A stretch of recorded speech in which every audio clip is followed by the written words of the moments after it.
দর্শক, শুরু করছি আজকের গুরুত্বপূর্ণ সংবাদ। আপনারা দেখছেন কলকাতার সংবাদ চ্যানেল। শুরুতেই হেডলাইন। পাকিস্তান যুদ্ধবিরতি না মানলে ভারতীয় সেনাকে পূর্ণ প্রতিরোধে ছাড়পত্র দিলেন জেনারেল উপেন্দ্র দ্বিবেদী। গুলি চললে পাল্টা গোলাও চলবে, সাফ বার্তা মোদির। সংঘর্ষ বিরতি নিয়ে জানান ভান্সকে। পেহেলগাঁওতে অভিযুক্তদের শাস্তি দিতেই অপারেশন সিঁদুর, কড়া বার্তা দিল ভারতীয় সেনা। এক সপ্তাহে ফিরবেন পূর্ণাম, ফোনে পাক সেনার হাতে বন্দী জওয়ানের স্ত্রীকে আশ্বাস মুখ্যমন্ত্রীর। পাটের খেতে কর্মরত মহিলাকে ধর্ষণের অভিযোগ, স্বরূপনগরে গ্রেপ্তার নির্যাতিতার প্রতিবেশী। মেরে দিল প্রথম পক্ষের ছেলেকে, ফোন করে কান্না মায়ের, তারপরেই মৃত্যু, আটক দ্বিতীয় পক্ষের স্বামী। বিবাদ মেটাতে গিয়ে আক্রান্ত তৃণমূল পঞ্চায়েত সদস্যা, বেধড়ক মার শ্লীলতাহানির অভিযোগ। সজলধারা প্রকল্পের পাইপ লাইন বসানো নিয়ে ঝামেলা, হাসপাতালে যেতে হলো 12 জনকে। আগামী 2 ঘন্টায় 3 জেলায় প্রবল ঝড় বৃষ্টি, দিনভর 13 জেলায় চরম দুর্যোগের ঘনঘটা, আবহাওয়ার বড় অ্যালার্ট। প্রিয় দর্শক, দেশের এবং রাজ্যের প্রতিটি গুরুত্বপূর্ণ খবর সবার আগে পেতে এখনই সাবস্ক্রাইব করুন আমাদের কলকাতা সংবাদ ইউটিউব চ্যানেল। শুরু করছি আজকের বিস্তারিত সংবাদ। রবিবার ভারতীয় সেনাবাহিনীর পক্ষ থেকে একটি বিশেষ বৈঠকের আয়োজন করা হলো। সেখানে উপস্থিত ছিলেন সেনা প্রধান জেনারেল উপেন্দ্র দ্বিবেদী। শনিবার বিকেল 5টা থেকে যুদ্ধবিরতি ঘোষণা করে ভারত পাকিস্তান দুই দেশই। তবে এর কয়েক ঘন্টা পর পাকিস্তান ফের হামলা করে। উপযুক্ত জবাব দেয় ভারতীয় সেনাও, ফের একবার মুখ পড়ে পাকিস্তানের। রবিবার সেনার উচ্চপদস্থ কর্তাদের নিয়ে একটি বৈঠক করেন সেনা প্রধান। ভারত পাকিস্তান সীমান্ত এলাকাগুলি নিয়ে বিশেষভাবে আলোচনা করেন তিনি। এরপরে তিনি জানিয়ে দেন, যদি পাকিস্তানের পক্ষ থেকে কোনো ধরনের হামলা করা হয় তাহলে ভারতীয় কমান্ডাররা যেন তার উপযুক্ত জবাব দিতে পিছু পা না হয়। প্রতিটি আক্রমণেরই যেন যোগ্য জবাব দেওয়া হয়। শ্রীনগর জম্মু থেকে বারময়ূর ফিরোজপুর ফের ব্ল্যাকআউট। শনিবার রাত 8টা 15 থেকে জম্মুতে ফের হামলা করে পাকিস্তান। সংঘর্ষ বিরতি ভেঙে জম্মুতে পাক সেনার গুলি মর্টার। জম্মুর বেশ কয়েকটি এলাকায় লাগাতার পাক গুলির মর্টার। জম্মুতে আন্তর্জাতিক সীমান্ত বরাবর পাক সেনার গুলি। সংঘর্ষ বিরতি লঙ্ঘন পাকিস্তানের, পাল্টা জবাব ভারতের। সংঘর্ষ বিরতির 5 ঘন্টার মধ্যেই উধমপুরে পাক হামলা। শনিবার বিকেল 5টা থেকে ভারত পাকিস্তানের যুদ্ধ বিরতির কার্যকর বলে ঘোষণা করেন ভারতের বিদেশ সচিব বিক্রম মিশ্রি। এরপর রাত 9টা থেকে ফের সাইরেন বাজতে শুরু করে অমৃতসরে। আবারও ব্ল্যাকআউট করা হয় গোটা শহরে। সকলকে বাড়ি থেকে না বেরোনোর নির্দেশ দেওয়া হয়। শনিবার রাত থেকে ফের বাড়তি সতর্কতা অবলম্বন করে বাসিন্দাদের নিরাপদ আশ্রয়ে থাকার নির্দেশ দিয়েছে প্রশাসন। ওরা গুলি চালালে আমরা গোলা ছুড়ব, মার্কিন ভাইস প্রেসিডেন্ট জেডি ভান্সকে জানিয়ে দেন প্রধানমন্ত্রী নরেন্দ্র মোদী। গতকাল পাকিস্তানের মিন্তিতে সাড়া দিয়ে সংঘর্ষ বিরতিতে রাজি হয় ভারত। এই শান্তি পর্ব মধ্যস্থতা করে আমেরিকা। সূত্রের খবর, তখনই মোদী ভান্সকে জানিয়ে দিয়েছিলেন ইসলামাবাদ বেয়াদবি করলে রেয়াত করবে না দিল্লি, পাল্টা জোরালো জবাব দেয়া হবে। পাকিস্তানের সঙ্গে সংঘর্ষ বিরতি হলেও সন্ত্রাসের বিরুদ্ধে লড়াই থামাবে না ভারত, সেই কাজ আগের মতোই চলবে। গতকাল জানিয়ে দিয়েছিলেন ভারতের প্রধান বিদেশমন্ত্রী এস জয়শঙ্কর। শনিবার কার্যত ইসলামাবাদের মিন্তিতে সংঘর্ষ বিরতিতে রাজি হয় নয়াদিল্লি। আসলে গত কয়েকদিন ধরে ভারতের সঙ্গে সংঘাতে লাগাতার পিছিয়ে পড়েছিল পাকিস্তান। বিশেষজ্ঞদের বক্তব্য, পরাজয় নিশ্চিত বুঝে সন্ধি প্রস্তাব করে শাহবাজ শরীফ সরকার। আমেরিকার মধ্যস্থতায় সেই প্রস্তাবে রাজি হয় ভারত। যদিও কয়েক ঘন্টার পরেই সংঘর্ষ বিরতি লঙ্ঘন করে সীমান্তবর্তী অঞ্চলে গুলি চালায় পাকিস্তান, জবাব দেয় ভারতও।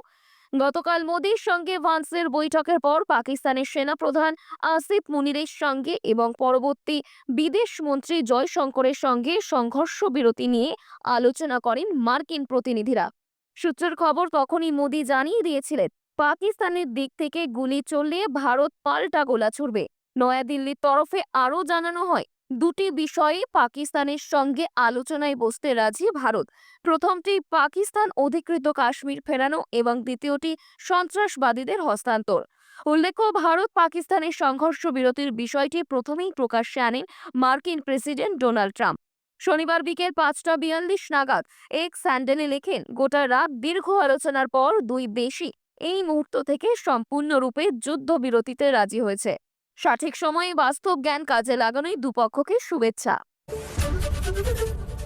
অপারেশন সিঁদুর নিয়ে সাংবাদিক বৈঠক থেকে পাকিস্তানকে ফের কড়া বার্তা দিল ভারত। সেখানে ছিলেন তিন বাহিনীর প্রধানরা।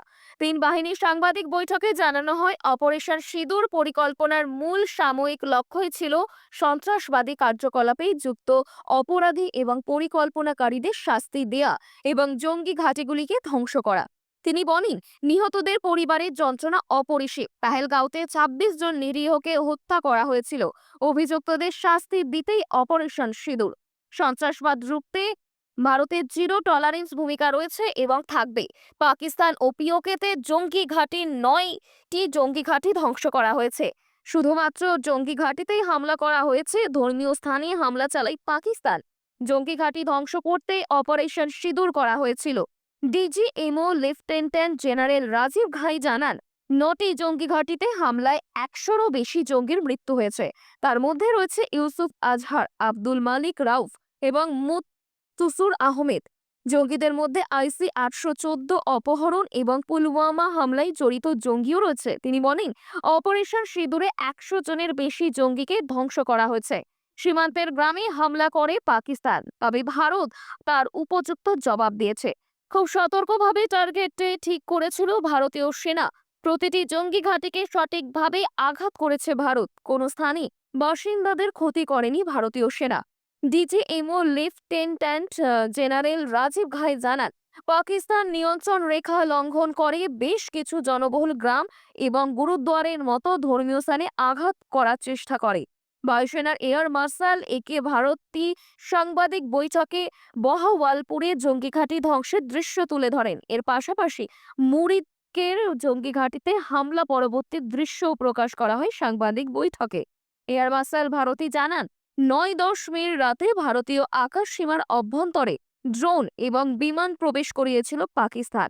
তারা বেশ কিছু সামরিক ঘাঁটিতে হামলার চেষ্টা করে, কিন্তু সেগুলির মধ্যে বেশিরভাগই প্রতিহত করা হয়েছে। কিছু আছড়ে পড়লেও সেগুলিতে বড় ক্ষতি এড়ানো গিয়েছে।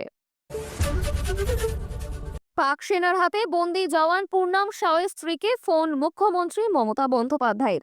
খোঁজ নিলেন অন্তঃসত্ত্বা রজনীর শরীরের। আশ্বাস দেন 1 সপ্তাহের মধ্যেই বাড়ি ফিরবেন পূর্ণাম। মুখ্যমন্ত্রীর আশ্বাস পেয়ে নিশ্চিত রজনী সহ গোটা সাউ পরিবার। পেহেলগাঁও হামলার পরের দিনই উধমপুরে তল্লাশি চালানোর সময় নিখোঁজ হন সেনা জওয়ান পূর্ণাম সাউ। পরবর্তীতে জানা যায়, ভুলবশত পাক ভূখণ্ডে ঢুকে যাওয়ার পাক সেনার হাতেই বন্দি তিনি। তারপর পেরিয়েছে 2 সপ্তাহেরও বেশি সময়। প্রথম দিকে তার ফেরার আশায় ছিলেন পূর্ণমের অন্তঃসত্ত্বা স্ত্রী সহ পরিবারের সবাই। কিন্তু ভারত পাক যুদ্ধের আবহ তৈরি হতেই হতাশা গ্রাস করেছিল তাদের। পূর্ণম আর কোনোদিনও কি পাক সেনার হাত থেকে রেহাই পাবেন, সেই প্রশ্ন উদ্বেগ করেছিল গোটা পরিবারকে। এই পরিস্থিতিতে রবিবার পূর্ণম সাউয়ের স্ত্রীকে ফোন করেন মুখ্যমন্ত্রী মমতা বন্দ্যোপাধ্যায়। রজনী সাউ জানিয়েছেন, মুখ্যমন্ত্রী তার স্বাস্থ্যের খোঁজ নিয়েছেন। তিনি আশ্বাস দিয়েছেন 1 সপ্তাহের মধ্যে বাড়ি ফিরবেন পূর্ণাম। এতেই স্বস্তির নিঃশ্বাস ফেলছে গোটা সাউ পরিবার। স্বামীর ফেরার অপেক্ষায় দিন গুনছেন রজনী। প্রসঙ্গত, রবিবার সকালেই রজনী সাউ বলেছিলেন যে 10 মিনিটের জন্য কথা বলতে চাই মুখ্যমন্ত্রী মমতা বন্দ্যোপাধ্যায়ের সঙ্গে। কল্যাণ দাকে জানিয়েছি, মুখ্যমন্ত্রী চাইলে দেখা করতে পারবো। এখনো কোনো জবাব পাইনি। জওয়ানের বাবা বলেন, দিদি বিষয়টি দেখুক, আমরা দেখা করতে চাই। 10 মিনিটের বেশি সময় নেব না। এই খবর পাওয়ার পরই সাউ বাড়িতে ফোন করেন মুখ্যমন্ত্রী। পুলিশ সূত্রে খবর, শনিবার স্বরূপনগরের বল্লির বিল এলাকায় এক মহিলা পাটের জমিতে কাজ করতে গিয়েছিলেন। দুপুরে এলাকার শুনশান দেখে ওই এলাকারই এক যুবক এবং মহিলার পূর্ব পরিচিত এক ব্যক্তি তাকে ধর্ষণ করে বলে অভিযোগ। মহিলার দাবি, মাঠ থেকে তাকে টেনে হিঁচড়ে নিয়ে যাওয়া হয় পাশের ঝোপে। সেখানে তার উপর অত্যাচার চালান গ্রামেরই এক যুবক। অসুস্থ অবস্থায় কয়েক ঘন্টা ঝোপেই পড়েছিলেন ওই মহিলা। সন্ধ্যার দিকেই কোনোভাবে তিনি বাড়ি ফেরেন। পরিবার এবং প্রতিবেশীদের পুরো ঘটনার কথা বলার পর তাকে পুলিশের কাছে যাওয়ার পরামর্শ দেন তারা। তবে তার আগে নির্যাতিতাকে নিয়ে যাওয়া হয়েছিল সারাপুর হাসপাতালে। তার শারীরিক অবস্থা দেখে বসিরহাট হাসপাতালে স্থানান্তরিত করেন চিকিৎসকেরা। ঘটনাক্রমে মহিলার পরিবারের তরফে স্বরূপনগর থানায় ধর্ষণের অভিযোগ দায়ের করা হয়। অভিযোগ পাওয়ার সঙ্গে সঙ্গেই পদক্ষেপ করে পুলিশ, পাকড়াও করা হয়েছে অভিযুক্তকে। রবিবার ধৃত ব্যক্তিকে বসিরহাট আদালতে হাজির করানো হয়। পাশাপাশি হাসপাতালে নিয়ে গিয়ে নির্যাতিতার গোপন জবানবন্দি নিয়েছে পুলিশ। প্রথমে স্বামীর সঙ্গে ছাড়াছাড়ির পরে বছর তিনেক ধরে বাড়ি ভাড়া করে দ্বিতীয় স্বামীর সঙ্গে মহিলা ছিলেন হুগলির চুঁচুড়ায়। সেই ভাড়া বাড়িতেই দ্বিতীয় পক্ষের স্বামীর হাতেই খুন তিনি। রবিবার এই ঘটনায় শোরগোল পড়ে চুঁচুড়ার কোদালিয়া 1 নম্বর গ্রাম পঞ্চায়েতের প্রিয়নগর দক্ষিণ এলাকায়। স্থানীয় সূত্রে খবর, গত শনিবার রাতে বছর 58 সুপর্ণা ঘোষকে কুপিয়ে খুন করেন উজ্জ্বল শীল। ইতিমধ্যে অভিযুক্তকে আটক করেছে পুলিশ। পরিবার ও স্থানীয় সূত্রে খবর, 3 বছর ধরে প্রিয়নগরের ভাড়া বাড়িতে ছিলেন উজ্জ্বল ও সুপর্ণা। মহিলার প্রথম পক্ষের ছেলে এবং বৌমাও থাকেন অন্যত্র। সুপর্ণা আয়ার কাজ করতেন, মূলত তার উপার্জনেই সংসার চলত। তবে দম্পতির মধ্যে প্রায়শই অশান্তি হতো বলেই জানা গিয়েছে। বাড়ির মালিক সুভাষিস আড্ডু জানান, শনিবার রাতে হঠাৎ উজ্জ্বল অসুস্থ হয়ে পড়েছিলেন বলেই শুনেছিলেন। স্বামীর ফোন পেয়ে তাড়াতাড়ি বাড়ি ফেরেন স্ত্রী, কিন্তু বাড়ি ঢোকা মাত্র স্ত্রীকে অস্ত্র দিয়ে কোপান উজ্জ্বল। রক্তাক্ত অবস্থায় সুপর্ণা তার প্রথম পক্ষের ছেলেকে ফোন করেন। তারপরেই তারা এসে উদ্ধার করে মহিলাকে নিয়ে যান ইমামবাড়া সদর হাসপাতালে, কিন্তু চিকিৎসকরা তাকে মৃত বলে ঘোষণা করেন। মৃতার ছেলে ও বৌমার দাবি, তাদের মাই সংসার চালাতেন, উজ্জ্বলে কিছুই করতেন না। এই নিয়ে অশান্তি হতো দুজনে, সেই কথা ফোন করে বলতেন সুপর্ণা। শনিবার রাতে ছেলেকে ফোন করে বলেন, আমাকে কুপিয়ে দিল। ফোন পেয়ে তারা বুড়ো শিবতলা এলাকার বাড়ি থেকে প্রিয়নগরে আসেন। ঘরে ঢুকে তারা দেখেন রক্তাক্ত অবস্থায় পড়ে রয়েছে পৌরা। খবর দেয়া হয় চুঁচুড়া থানায়। ধান শুকোতে দেয়াকে কেন্দ্র করে দুই পরিবারের মধ্যে বিবাদ চলছিল। অভিযোগ, সেই বিবাদ থামাতে গিয়ে আক্রান্ত হলেন তৃণমূলের পঞ্চায়েত সদস্যা। অভিযোগ, বেধড়ক মারধর ও শ্লীলতাহানি করা হয়েছে। আক্রান্ত ওই পঞ্চায়েত সদস্যা থানায় লিখিত অভিযোগ দায়ের করেছেন। চাঞ্চল্যকর ঘটনাটি ঘটেছে উত্তর 24 পরগনার বনগাঁর গাইঘাটা এলাকায়।